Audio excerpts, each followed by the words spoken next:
자, 그럼 본격적으로 B2B 기업이 활용할 만한 온라인 내지 SNS 마케팅 8가지를 한번 살펴보겠습니다. 사실 이들 활동들을 딱히 B2B 기업만으로 국한 지을 필요는 없죠. B2C 기업도 활용할 수 있는 거죠. 다만 B2C 기업들이 활용 가능한 온라인 마케팅 중에 B2B 기업도 특히 활용할 수 있는 온라인 마케팅 기법이다 라고 보시면 되겠습니다.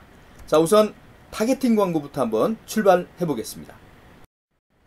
보통 B2B 기업에 계시는 사장님들께 SNS를 이용하시라 라고 얘기하면 대부분 반응이 비슷합니다. 아유, 정 교수님, 우리 고객들은 일반 개인이 아니라 기업 실무자예요 라고 말이죠. 그런데 이들은 개인적으로 SNS를 안 할까요? 페이스북과 인스타그램 이용자가 2200만이라면 전체 경제활동 인구 중에 대부분 한다고 봐야 되지 않나요? 페이스북은 실로 우리 개인에 대한 엄청난 정보와 DB를 갖고 있죠. 우리 회원 가입할 때 우리가 제시하는 그 정보뿐만 아니라 웹사이트를 돌아다닌 흔적, 좋아요를 누른 게시물 등에다가 나름 로봇과 AI가 추정을 통해서 매일매일 우리의 관심사를 업데이트해가면서 엄청나게 갖고 있습니다. 이런 정보들 중에는 B2B 기업에서 원하는 고객사의 실무자들 개인정보도 꽤 많이 담고 있을 겁니다. 그렇죠? 네, 페북을 이용하면 B2B 제품 홍보를 원하는 층에게만 타겟팅해서 보여줄 수가 있다는 얘기죠. 이해되시나요? 예, 결국 생활자라는 거죠. B2B 고객사의 실무자도 개인 생활에는 역시 SNS를 이용하는 생활자이기 때문에 이들에게 굳이 업무 시간에만 찾아갈 필요가 없잖아요. 충분히 할 수 있다, 그런 생각을 갖게 만듭니다. 여러분, 페이스북 이용하시다가 가끔 스폰서드라고 달고 나오는 그 게시물 보시나요? 네, 스폰서드라고 나오는 이 광고죠.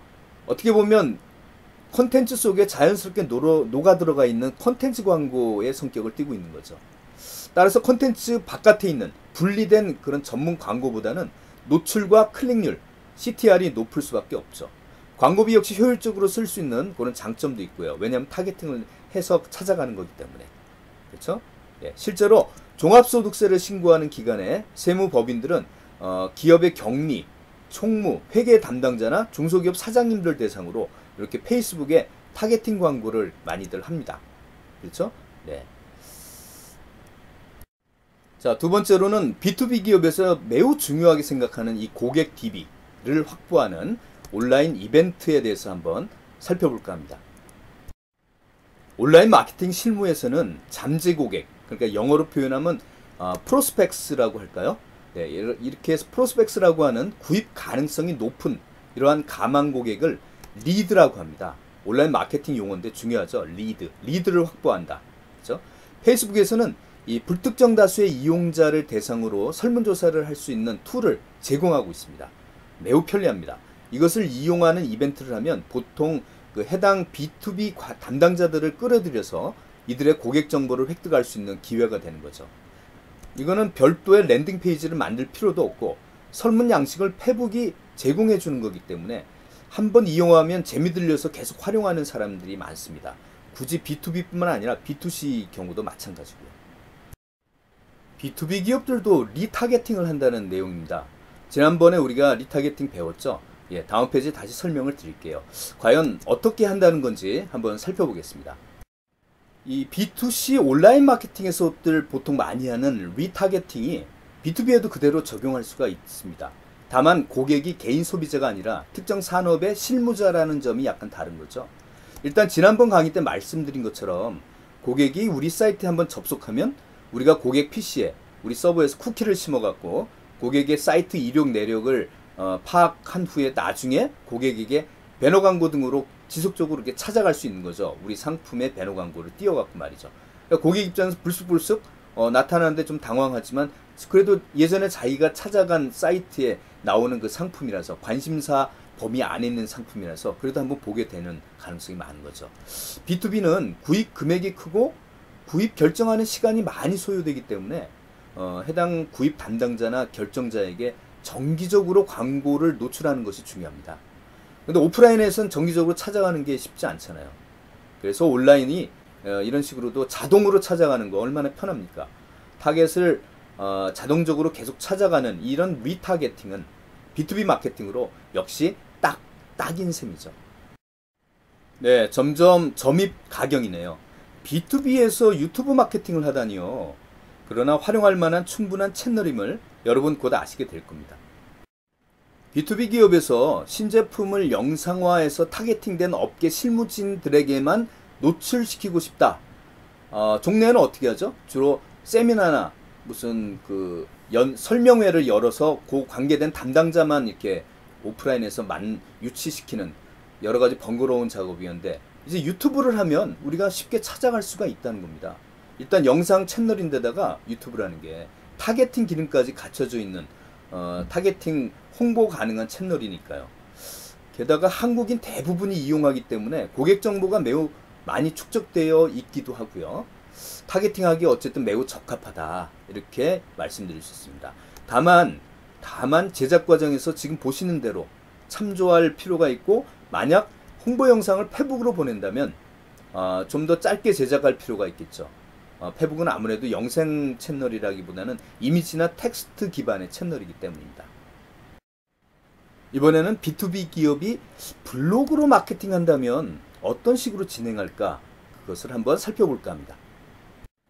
일반적으로 B2B 기업의 홈페이지들은 느낌이 어떤가요? B2C 기업들하고 좀 톤 앤 매너가 좀 다른 분위기죠. 아무래도 제품 자체 성격상 좀 딱딱하고 정적인 느낌, 지울 수가 없죠. 그리고 지속적인 업데이트가 잘 안 됩니다. B2B 기업의 홈페이지들은요. 그러나 요새 사람들이 어때요? 이런 분위기 어색한 거죠. 좀 더 감성적이고 쉽고 지속적인 업데이트를 하기에 좋은 채널이 바로 뭐라고요? 블로그라는 야구입니다. 그리고 기업 차원에서 개인의 소소한 얘기를 기록하는 이 블로그를 개설할 때는 법인 계정으로 하라는 거 잊지 마시고요. 보통 중소기업 같은 경우에 실무자가 편의상 개인 계정으로 진행하는데, 이분이 나가게 되면 나중에 일이 좀 불거질 수 있습니다. 동업종 다른 경쟁 기업으로 갈 경우에 말이죠. 참고로 이 블로그라는 채널에서 가장 중요하게 이제 얘기들을 하는 것이 이 카테고리 설정입니다.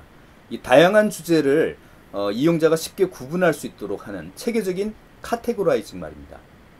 B2B 기업의 경우에 블로그에서 가장 부각시킬 필요가 있는 이 카테고리는 무엇일까요?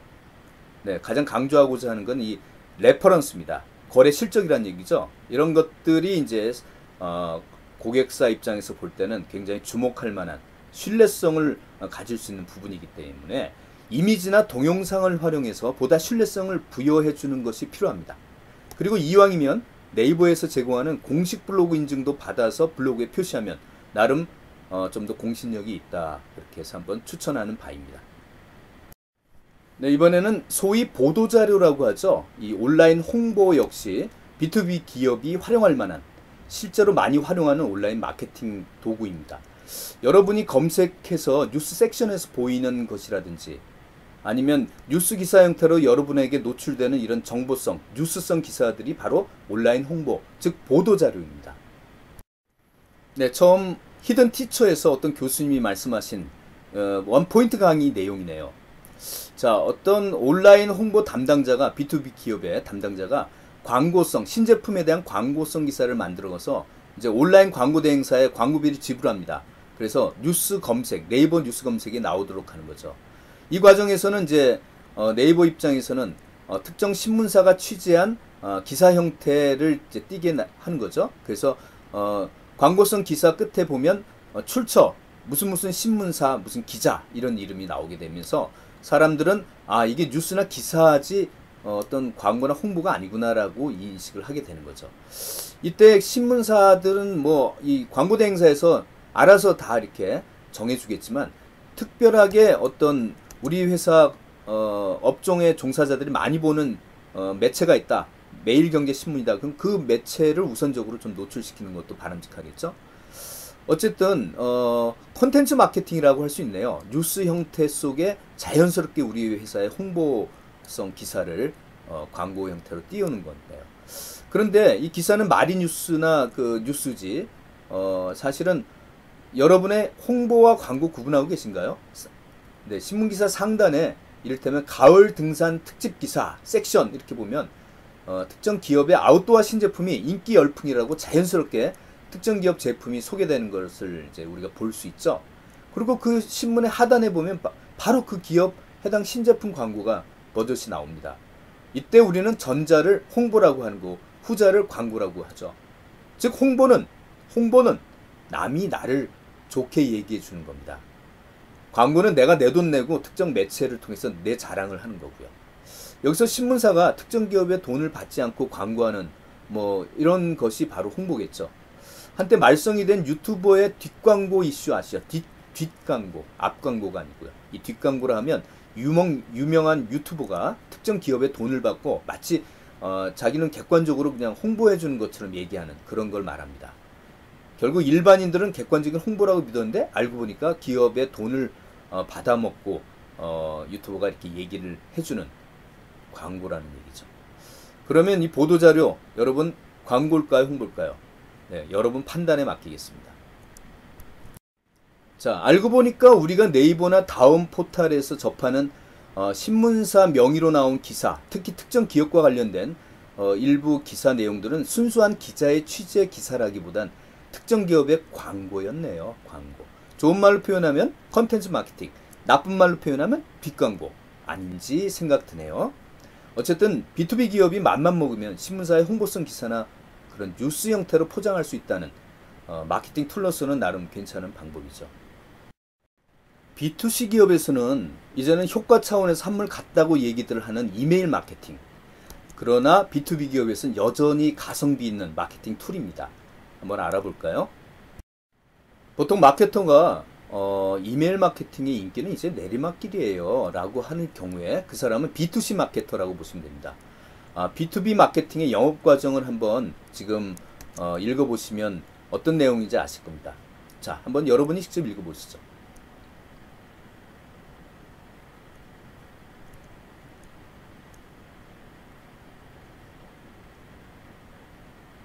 네, 대충 어떤 내용인지 좀 인식이 되시죠? 예, 이러한 B2B의 상황에서 이런 이메일 마케팅의 강점은 B2B 영업을 대체할 만한 거죠. 네, 사람이 아닌 시스템으로 긴 영업기간 동안 자동으로 고객과 컨택해 주니까요. 영업사원은 그동안 다른 영업 활동을 하면 되고요. 시스템이 알아서 로봇처럼 진행을 해주니까 좋잖아요. 그것도 이메일 접촉 단계별로 미리 준비한 이메일의 컨텐츠들을 자동으로 그때그때 노출시키는 거죠. 이를테면 뉴스레터 이제 구독한 사람에게는 감사 이메일을 보낸다든지, 감사 이메일을 개봉한 걸 확인하면 회사 소개서를 본격적으로 다시 이메일로 보낸다든지, 그 다음에 추후에 견적서를 보낸다든지, 이런 단계별로 내가 나를 대신해서 시스템이 자동으로 해준다는 거 굉장히 수월하고 편의로운 일이죠. 자, 그러면 어느 개인병원 원장이 이러한 이메일 자동화 시스템을 사용하는 과정을 한번 살펴보겠습니다. 자, 이 원장님은 먼저 이제 기업에 가서 강의를 할 목적으로 건강용 강의 콘텐츠를 만듭니다. 그래서 요거를 강의할 만한 기업의 그 인사부서원이나 중소기업 CEO들을 대상으로 타겟팅해서 뉴스레터를 이제 이메일 자동 시스템으로 보내기 시작하는 거죠. 네, 물론 이제 이런 저렴한 비용의 자동 발송 시스템은 한 고객에게 이제 여러 단계별로 개봉을 하면 그 다음 단계로 이메일 뉴스레터를 보낸다든지 해서 쭉 지속적으로 보내게 됩니다. 그리고 이 원장님은 TV 건강 프로그램에도 출연해갖고 일반인들의 검색어를 확보하기도 한다는 거죠.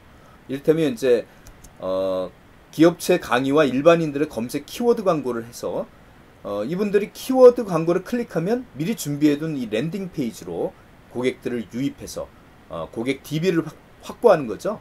네, 역시 고객 정보를 이제 활용해서 자동화된 이메일을 더 많이 발송할 수 있는 기회가 생기겠네요. 결국 병원에 방문하는 것을 유도하는 셈이죠. 어떠신가요? 이런 게 비용이 총 월 40만 원 정도 이렇게 밖에 안 든다고 하는데 이메일이 전부 다 이렇게 디지털이 알아서 해준다면 참 효과적이죠. 강의도 하고 기업 TV 프로그램에 출연하면서 이메일은 알아서 자기가 고객들을 이메일에 시스템에다 넘겨주면 알아서 로봇이 해주니까 참 효과적인 이런 마케팅 도구가 되겠습니다. 참고로 여러분, 제가 여기서 고객들 DB를 가망 고객 DB, 온라인 마케팅 용어는 뭐라 그랬죠? 네, 리드라 그랬죠. 리드를 확보한다. 그래서 이 리드를 얼마나 확보하느냐가 일반 고객이 아니고 어느 정도 관심을 표명하는, 우리 제품에 구입할 가능성이 좀 있는 그런 가망 고객 자원, DB를 리드라고 한다. 자, 지금까지의 프로모션 채널이 아닌 이제 판매 채널로서 B2B 기업이 활용할 만한 외부의 온라인 채널을 한번 소개해 보고자 합니다. 일반 B2C 기업들은 외부 판매 채널로서 오픈마켓, 소셜 커머스 등을 이용하는 것처럼 이 B2B 기업들을 대상으로 전문 온라인 채널이 바로 판매 채널이 바로 아마존의 B2B 마켓플레이스라는 겁니다. 이런 데를 이용하는 것도 상당히 도움이 된다고 실무진들이 얘기합니다. 아마존 사이트에는 기업 구매자들만 배타적으로 이용하는 아마존 비즈니스라는 그 공간이 있네요. 그래서 같은 제품을 개인들이 B2C 공간에서 만약에 구입하는 제품이 동일한 제품이 있다면 여기서는 더 싸게 구입할 수 있는 B2B 구매자들의 어떤 저렴한 편의성이 있다, 그런 얘기인 것 같아요. 자, 긴 시간 저와 함께 계시느라 고생 많으셨는데 마지막 과제만, 출첵용 과제만 말씀드리고 마치도록 하겠습니다. 강의 서두에 히든 티처에서 6개의 원포인트 강의 내용 중에 오늘 학습한 내용의 관점에서 가장 정답에 가까운 번호 하나를 골라서 여러분에게 저의 이메일 주소로 보내달라는 그런 내용입니다. 자, 이메일 주소는 그동안처럼 간략하게 메일 제목, 저녁반, 히든 티처 정답 몇 번 이렇게만 적어주시고 내용 기입하지 마시고 그냥 저한테 발송하는데 11월 12일 목요일날 저녁 6시에서 저녁 10시 사이에만 보내주시길 바랍니다.